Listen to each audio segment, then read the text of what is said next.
닉 교수의 코인 이야기 시작합니다. 오늘은 여러분들하고 좀 생각을 해봐야 되는 게, 여러분들이 비트코인이 많이 오르고 있으니까 지금 사면은 상투집 잡게 하는 거 아니야? 이런 생각을 하시는 분들이 많은 것 같더라고요. 그래서 그런 것들을 한번 여러분들하고 생각해 볼 생각입니다. 의논해 볼 생각입니다. 그런데 여러분들, 제가 여기서 말씀드리는 거는 저 일방적인 생각이고요. 결론은 여러분들이 내셔야 되고, 여러분들이 구매를 하거나 말 안 하거나는 여러분들의 생각입니다. 자, 비트코인을 좀 생각을 해보면요. 비트코인은 전체 물량이 2100만 개입니다. 예정된 전체 물량이 2100만 개라는 겁니다. 그 2100만 개 중에서 지금 채굴되어서 유통되는 양은 1960만 개, 64만 개입니다. 그래서 1964만 개이기 때문에 지금 채굴돼서 나올 물량은 100만 개가 좀 안 됩니다. 그런데 지금 여러분들이 지금 개수를 좀 기억을 해 주셔야 돼요. 2100만 개, 그 다음에 1900만 개. 굉장히 적다는 겁니다. 그런데 더 재미있는 것은 지금 그 트레드파이, 우리 전통금융에서 지금 증권시장에서 ETF 형태로 지금 이거 사고 팔기 시작했잖아요.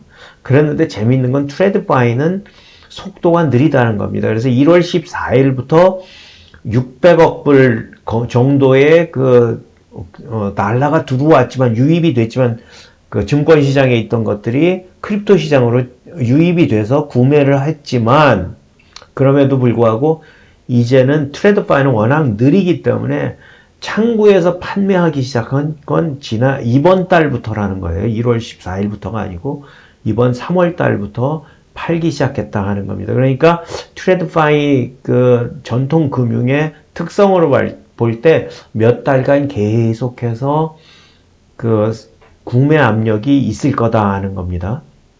더 재밌는 건 글래스노드는 지금 아까 200만 개쯤이 10%쯤, 2000만 개쯤이라고 그랬잖아요.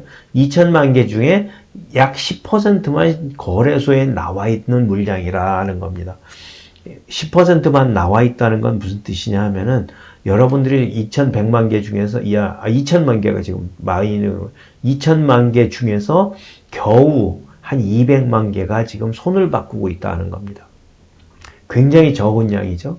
그런데 공급이 원활하게 되는 시장이냐 하면 딱히 그것도 아닙니다. 지금 매일 하루에 900개쯤 채굴이 되고 있는데요. 지금 저희가 되면서 반감기가 44일 후에 도래합니다. 그럼 반감기가 도래가 되면 4월 20일쯤인가 봅니다. 4월 20일쯤 되면은 900개에서 450개로 줄어듭니다. 그렇다 그러면은 공급 물량도 줄어들고, 공급 물량도 사실은 얼마 안 되고, 공급 물량도 줄어들고, 구매해서 이쪽으로 들어와서 그 증권시장에서 ETF 형태로 구매가 되면은 현물 시장에서 이걸 사야 된다고 그랬지 않습니까? 살 때 ETF 시장에서는 계속해서 구매가 일어날 거고요. 시장 확장으로 인해서 구매가 일어날 거고, 구매가 일어나면은 이쪽에 들어와서 사기 때문에 비트코인의 그 공급 물량에 비해서 수요가 굉장히 많이 늘어나게 돼 있다. 그렇게 생각하시면 됩니다. 물론 하방 압력이 없는 것도 아닙니다. 미 정부가 지금 여러 가지 이유로 해갖고 압수해갖고 갖고 있는 게 한 20만 개쯤 된다고 합니다. 그래서 그걸 지금 가격이 올라가면서 미 정부에서 판매를 하고 있습니다. 그래서 판매에 들어갔다고 알고 있는데, 그 판매한 게 20만 개쯤 되기 때문에 어느 정도는 그 하방 압력으로 작용을 할 수 있습니다. 그리고 우리가 FTC니 뭐 이런 회사들, 도산한 회사들이 좀 있지 않습니까?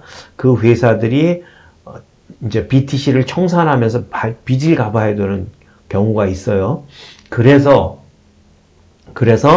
하방 압력이 없는 것은 아닙니다만, 여러분들이 기억을 하셔야 될 거는 상승 압력이 훨씬 더 클 거로 보인다. 그래서 저는 어떻게 생각하느냐 하면은, 한동안은 일방적으로 상승 압력이 있다.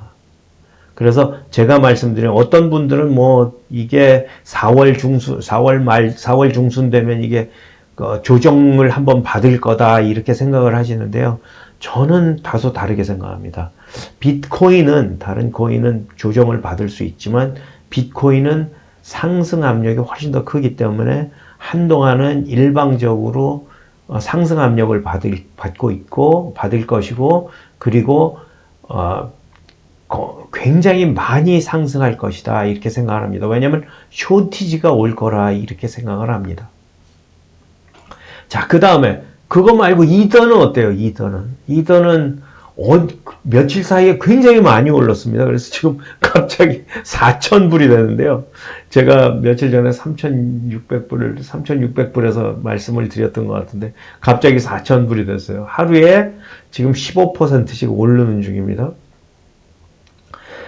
이더도 사실은 4월 달에 저희가 있죠. 5월 달이죠. 5월 달에 ETF가 나오죠.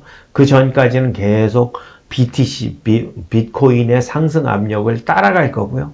5월 달에 ETF가 들어오면서 또 그 상승 압력을 받을 거기 때문에 이더도 한동안은 상승할 거다 이렇게 생각을 합니다. 여러분들 그래서 다시 말씀드리지만 여러분들의 여러분들이 결정해야 될 문제입니다. 여러분들 제가 생각하기에는 좀 구매를 하셔도 저기는 아닐 거다 이렇게 생각을 합니다. 일방적으로 여러분들의 저기는 아닐 거다 생각을 합니다. 자, 그런데 이거하고 비교해서 솔라나는 좀 어떨까요? 솔라나가 작년 1년간 가장 많이 오른 토큰입니다. 작년에 2월 달인가 11불까지 떨어졌다가 지금 143불입니다. 그래서 거의 지금 지난 저기에는 여기 보시면 알겠지만 지난 1년간 600% 올랐다는 토큰입니다. 다시 이거 한번 솔라나는 되게 재밌는 게 월스트리트가 계속 밀고 있는 이 월스트리트가 털고 있는 그런 토큰입니다. 그래서 월스트리트가 서포트를 많이 하기 때문에 그리 나쁘진 않습니다. 그런데 기억하셔야 되는 건 솔라나는 아직도 베타 상태입니다. 제가 솔라나 말씀드릴 때마다 한 번씩 말씀드리는데 솔라나는 POH라는 걸 쓰는데요.